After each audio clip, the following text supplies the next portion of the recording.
banget. Ih, sombong banget, cakep juga kagak lo.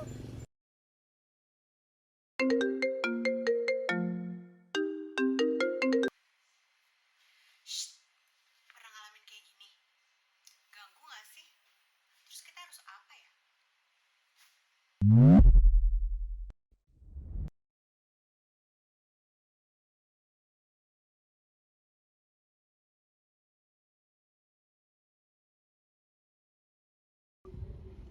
Salam Pramuka. Hai semuanya, saya Dr. Lamia Adilia, penanggung jawab Poli PKPR atau Pelayanan Kesehatan Peduli Remaja di Puskesmas Kecamatan Tanjung Priuk. Hari ini kita akan kupas tuntas tentang kekerasan, terutama kekerasan seksual. Jangan lupa ditonton ya. Tapi sebelumnya, jangan lupa klik lonceng dan subscribe.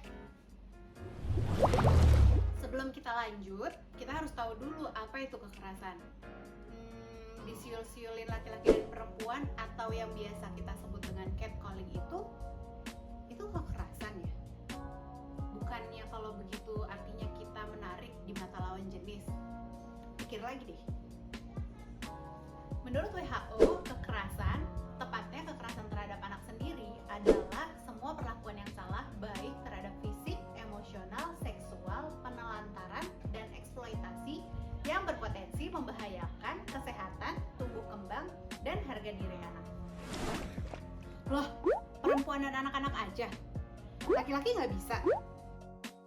Ya, laki-laki juga bisa, karena setiap orang berhak atas rasa aman dan mendapatkan perlindungan dari berbagai ancaman yang dapat merendahkan harkat dan martabatnya sebagai manusia. 2 dari 3 anak Indonesia usia 13-17 tahun mengaku pernah mengalami kekerasan fisik, seksual, maupun psikis. Itu baru teman-teman kita yang mengakui, masih banyak mereka yang belum berani mengakuinya. Jadi, anak dan perempuan itu termasuk kelompok yang rentan banget jadi korban kekerasan. So, kenapa sih catcalling disebut kekerasan? Dan kekerasan itu ternyata nggak cuma dilakukan di tempat yang sepi dan gelap. Dan bentuknya juga bukan hanya pemerkosaan atau pencabulan. Kekerasan bisa terjadi di mana aja. Di tempat umum, di tempat ramai. Bahkan menurut datanya, kekerasan banyak banget terjadi di sekolahan, di tempat nongkrong, atau malah di pinggir jalan. Dan kekerasan sendiri sering terjadi di siang bahkan di pagi hari. Bayangin deh, baru selesai sarapan, keluar, terus dilecehin. Bisa. Menurut Komnas Perempuan Rini Huta Barat, catcalling merupakan kekerasan seksual dalam bentuk kekerasan verbal atau psikis, karena di dalamnya terdapat nuansa seksual dalam ucapan, seperti kayak komentar, siulan, atau berkedok pujian, bahkan disertai dengan kedipan mata, sehingga korban merasa dilecehkan, tidak nyaman, terganggu, bahkan diteror.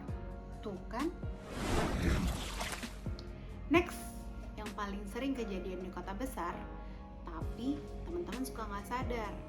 Kayak apa ya? Coba lihat nih.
sih yang kalian lihat dari video yang tadi?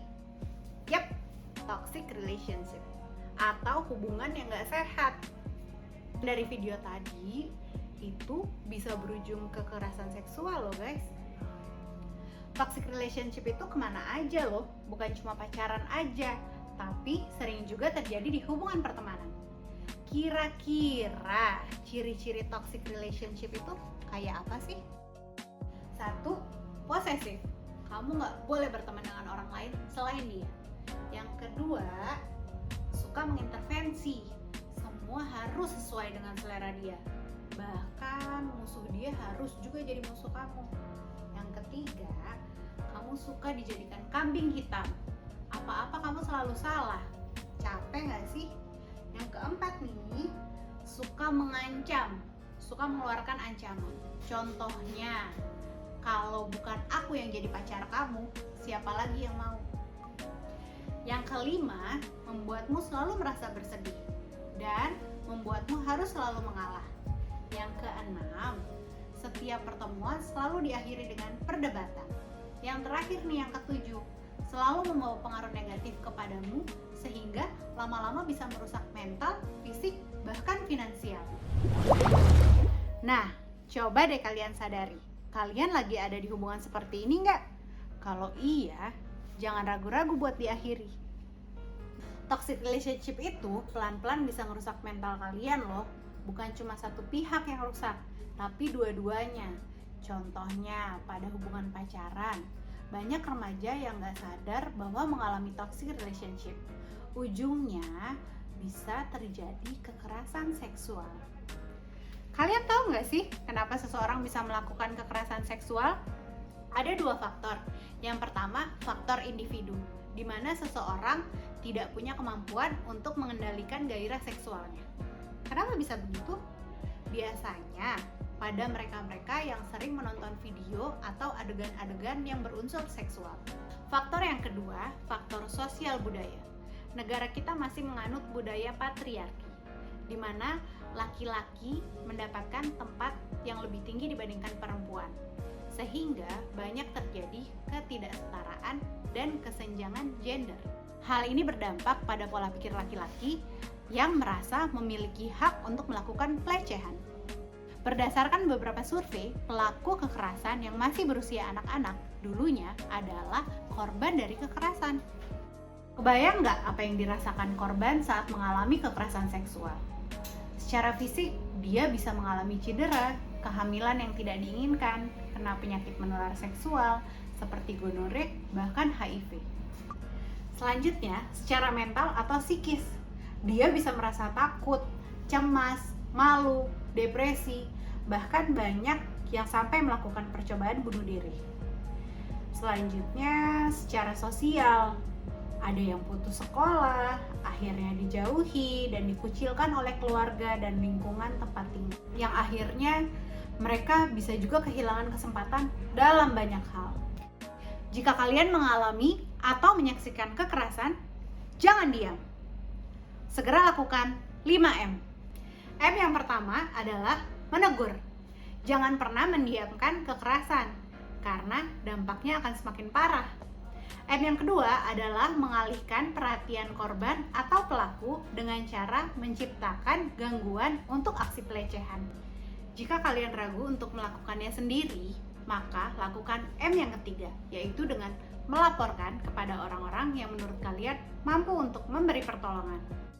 M yang keempat adalah menenangkan korban dengan menawarkan bantuan yang sekiranya dibutuhkan oleh korban. Tapi ingat ya, jangan mengorek-ngorek hal yang tidak perlu. Jangan kepo. Yang kelima, mendokumentasikan. Hanya sebagai barang bukti ya guys, bukan untuk disebarluaskan secara tidak bertanggung jawab. Jadi, stop kekerasan seksual. Karena aku, kamu, kita berharga. Salam Pramuka.